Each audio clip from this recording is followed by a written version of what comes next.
Այս 1 լիտր ջրից միայն 450 մլ է հասնում մեր տներ։ Կեսից ավելին 550 մլ կորչում է ճանապարհին։ Մաշված ցանց, անարդյունավետ կառավարում ու ավելացող ջրանջատումներ։ Թեմա համար 1-ի այս թողարկմանը կպատմենք, թե ինչու է Հայաստանում շուրջօրյա ջրամատակարարումը մնում երազանք։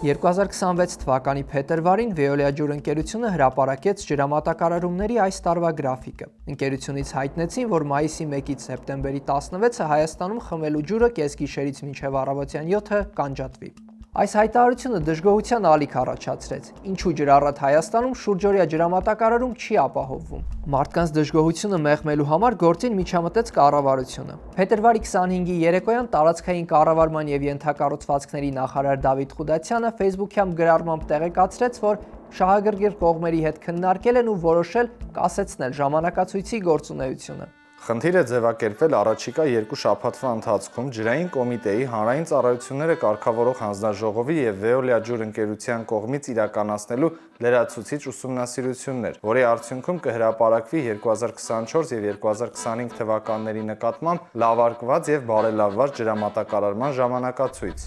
Իսկ ինչպես է կառավարությունը միջամտել խնդրի լուծմանը, հետաքրքրվեց ընդդիմադիր падգամավոր Գառնիկ Դանիելյանը ջրային կոմիտեի նախագահից։ Տարածքային կառավարման նախարարը ժամեր հետո ասում է, դե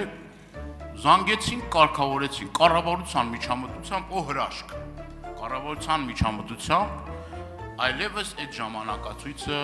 չի փոխվի եւ այլն եւ այսպես շարունակ։ Հիմա հարց. այդ ո՞նց է լինում, որ այդ տարիներով կուտակված խնդիրը նա կառավարության զանգով դες կարգավորվում։ Արդյոք սա մանիպուլյացիա չի։ Ջրամատակարարման ժամանակացույցի վերանայման գաղտնիքը Արտավազդ Ղալամքարյանը բացատրեց ենթակառուցվածքների արդիականացմամբ ու նոր աղբյուրների հայտնաբերմամբ։ Մենք հիմքեր ունենք մտածելու, որ կարող են կրճատել մինչև 3-4 ժամ։ Այսինքն ջրանջատումներ լինելու են, որովհետև ամառվա պիկ ամիսներին մենք կարիք ունենք գիշերային ջրանջատումների, որպեսզի ջրավազանները լցվեն եւ ցերեկային ժամերին այդ ջրավազանի ջուրը օգտագործվի։ Բայց 7 ժամի փոխարեն կունենանք 3-4 ժամ։ Իսկ էկոնոմիկայի նախարար Գևորգ Պապոյանը ավելի պարզ բացատրեց այդ միջամտությունը։ Ասել է պետքա լինի 24 ժամյա եւ ասեք ինչ խնդիրներ կա, որ պետքա լուծվի, որպեսզի 24 ժամյա լինի,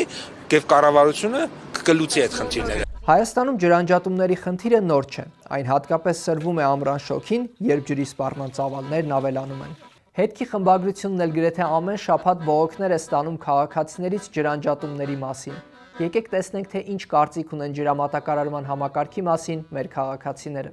Veolia ջրի աշխատանքից գոհ եք։ Այո։ Անընդհատ այդ ջրամատակարարումը դադարեցնում են, անհիմն, անտեղի, կամ կկտրեն կմիանա ջուրը, կկտրեն կմիանա։ Ասենք մի երկու անգամ էլ կեղտոտ քրդանած քնեք, ինչ է եղել։ Կտրել ջուրը ժամը երեկոյան 12-ից մինչև ժամը 7-8-ը, նորմալ չի, մարդիկ աշխատում են մինչև ժամը 7-ը եւ մնում է շատ քիչ ժամանակ, որ այդ ջրով ինչ որ աշխատեն, գործեր անեն կամ իրանց բոլոր ամենօրյա հոգսերը կարողանան բավարարեն։ Ամառն էլ էսա կսկսվի։ Առանց գուշացնելու կտրում են, բաղնիքում սապոնոտ մնում ես, տուալետում ջուր չի լինում, ինչ ասես, ինչ էլ զանգում ենք Veolia ջուր, ասում են բոլորը զբաղված են։ Քանի որ ես կենտրոնում եմ ապրում, ես միշտ ջուր ունեմ։ Արդեն խանութներից պետք է շիշ առնան, ջուր առնենք, չէ՞։ Այսքան տեղումն առած ձմեռեր, ինչի պիտի ասենք ժամով ջուր տան հիմա, ինչի։ Չէ՞ որ մենք ջրերով հարուստ երկիր ենք։ Ոլորտի պատասխանատուները ջրամատակարարման այս վիճակը բացատրում են մի քանի գործոններով։ Առաջինը ցանցի մաշվածությունն է։ Veolia ջուր ընկերությունը հավաստիացնում է, որ կատարում է 2016-ին կնքված պայմանագրով ստանձնած ներդրումային պարտավորությունները, 15 տարում 45 միլիարդ դրամի ներդրում։ Ոլորտային պաշտոնյաներն ու մասնագետները նշում են, որ 45 միլիարդը շատ քիչ է հնամաշ համակարգի անխափան աշխատանքն ապահովելու ու տարեցտարի ավելացող բաժանորդների կարիքները բավարարելու համար։ Ամենը 3.3 միլիարդ դրամ տարեկան պահանջ կա ամբողջ Հայաստանի իր սպասարկող տարածքի համար։ Ու կարելի ասել դա ընդամենը կաթիլ է օվկիանոսի մեջ մեր այսօրվա եղած համակարգում օրիցը լուրջ վերազինում կամ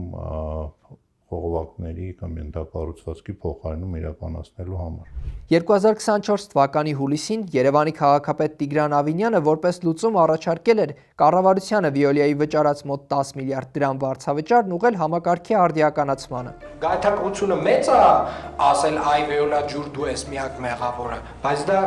ճշմարտությունը չի լինելու։ Այսինքն ճշմարտությունը այն է, որ պետք է ավելի մեծ ծավալով ներդրումներ իրականացնել, այդ հնամաշ կոյուղա գծերը, որ ասում եմ, ասենց բոլորը գրեթե բարոյապես մաշված են, ասենք որտեղ կպնում ես մի բան տրակում է։ Պետք է նորմալ գումար դնել այդ հիմնարար աշխատանքները անել ամբողջապես։ Վստահաբար այնտեղ կան թերացումներ եւ վստահաբար իրենք կարող են էլ ավելի լավ աշխատել, բայց եթե մենք խոսում ենք ամբողջական խնդրի լուծման մասին, հենց մոտավորապես մեզ տարեկան հավելյալ մի 10 միլիարդ ներդրումներ ամբողջ հանրապետությունով պետք է, որպեսզի այս ամբողջ ցանցում իրականացվի։ Այդպես էլ արվեց։ Նախորդ տարի Վիոլիա ջուր ՓԲ-ն, նրա գլխամասային ընկերությունը եւ ՀՀ կառավարությունը հուշագիր ստորագրեցին տարեկան 10 միլիարդ դրամի վարձավճարն այսուհետ կապիտալ ծախսերի իրականացմանը եւ ենթակառուցվածքների արդիականացմանը ուղղելու մասին։ Բայց այս քայլն էլ կարծես արագ արդյունք չի տալիս։ Թեև կառավարությունը խոստանում է, որ Վիոլիայի հրապարակած գրաֆիկը կչեղարկվի, սակայն ջրանջատումները բազմաթիվ բնակավայրերում շարունակվում են։ Մարզային բնակավայրերի մի մասում, օրինակ, ջրամատակարարումը օրական 6 ժամ է։ Սա նվազագույն պահանջն է, որ Վիոլիա ջուրը պետք է կատարի։ Ջրամատակարարման համակարգից դժգոհությունների ֆոնին կառավարությունն ԱԺ-ի քննարկմանը ներկայացրեց ջրային համակարգի արդիականացման նոր վարկային համաձայնագիրը։ Այս համաձայնագրով Հայաստանը 140 միլիոն եվրո վարկ է վերցնելու, 70 միլիոն 400 հազար եվրո վերակառուցման եւ զարգացման միջազգային բանկից, 70 միլիոն եվրո զարգացման ֆրանսիական բանկից։ ԱԺ-ում համաձայնագրի քննարկմանը խոսվեց նաև ջրի կորուստների մասին։ Թեև պաշտոնական տվյալներով Հայաստանում ջրի կորուստը 50-ից 55%-ի սահմաններում է, կան բնակավայրեր, որտեղ ջրի կորուստ առհասարակ չկա, որովհետև ջուր չկա։ Խնդիրն է, որ իմ նշած համայնքում Ձորախբյուրում չկա էլ որ կորուստ լինի, այսինքն այնտեղ կորուստը 0 է, որովհետև ջուրը չկա։ Բացի համակարգային լուծումներից, անցնող տարիներին կառավարությունը նաև տեղային լուծումներ է առաջարկել։ Որ գալիս եմ կանգնում, ասում եք ջուր չի լինում, օրերով ջուր չում եք այդեմ չր, ասում եմ ատամ լվալիս, ամեն մեկը 5 վայրկյան ջուրը առանց նպատակի թողի ջուրը չռա, այդ նշանակում է Հայաստան Շվանիձորի նման 62 բնակավայր ջրից զրկվում է։ Փաշինյանը շվանիձորցիներին հորդորում էր նաև փական դնել սարերից եկող աղբյուրի վրա։ Թե ինչպես էր դա օգնելու խնայել ջուրը, վարչապետն այդպես էլ չկարողացավ բացատրել։ Նիկոլ Փաշինյանը բազմիցս անդրադարձել է ջրի նկատմամբ վերաբերմունքը փոխելու անհրաժեշտությանը։